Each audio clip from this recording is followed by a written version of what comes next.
আসলে হাকিম ভাইকে প্রথম দিন সেটে গিয়ে আমি চিনতে পারি না। আসলেই এই গেটআপটার কারণে অনেকেই চিনতে পারে। আগে মালিক ওয়ান সবাই মিলে দেখেন, তারপরে এগুলো নিয়ে বলবো। আগে মালিক ওয়ান সবাই দেখেন, তারপরে মালিক টু।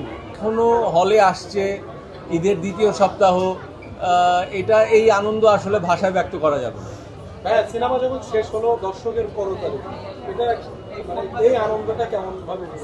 এই আনন্দটার জন্যই তো এত ইনজুরি গায়ে, এত ধকল, এত নির্ঘুম রাত, এত টেনশন, এত আপনাদেরকে এত কষ্ট দেয়া, এই আনন্দটুকুর জন্যই তো। সিনেমার সবচাইতে মানে সবচেয়ে মজার ডায়লগটা ছিল আমি মরি নাই বেঁচে আছি, যেটা আপনি সিনেমা রিলিজের আগে আমাদেরকে বলেছিলেন।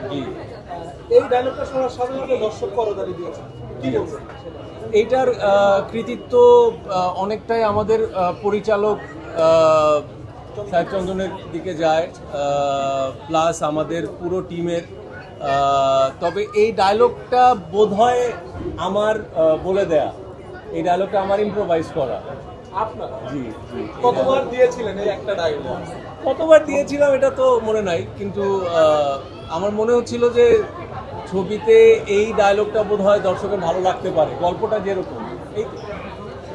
ভাই, এই যে মালিকের শেষে আমরা দেখলাম শেষে একটা কার্ড চলে আসলো মালিক টু, তার মানে কি আমরা মালিক টু পেতে যাচ্ছি? আগে মালিক ওয়ান সবাই মিলে দেখেন, তারপরে এগুলো নিয়ে বলবো।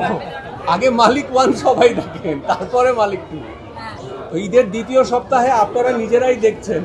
সো আমি মহান সৃষ্টিকর্তার কাছে, আল্লাহর কাছে শুকরিয়া আদায় করি যে ঈদের দ্বিতীয় সপ্তাহেও এই দর্শক দেখবো, এটাই।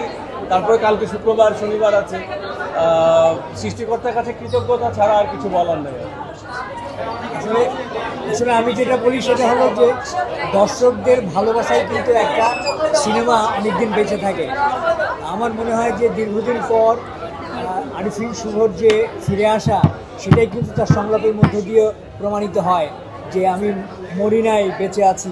হ্যাঁ, সুতরাং আমরা চাই আরিফিন শুভ আমাদের সিনেমাকে আরও অনেক বেশি সমৃদ্ধ করবে। এবং আপনারা যারা দর্শক ছবিটা দেখলেন, দর্শকদের যে ভালোবাসা, সেই ভালোবাসা নিয়েই আমাদের প্রযোজক আছেন, তিনি ভবিষ্যতে মালিক টু করবেন।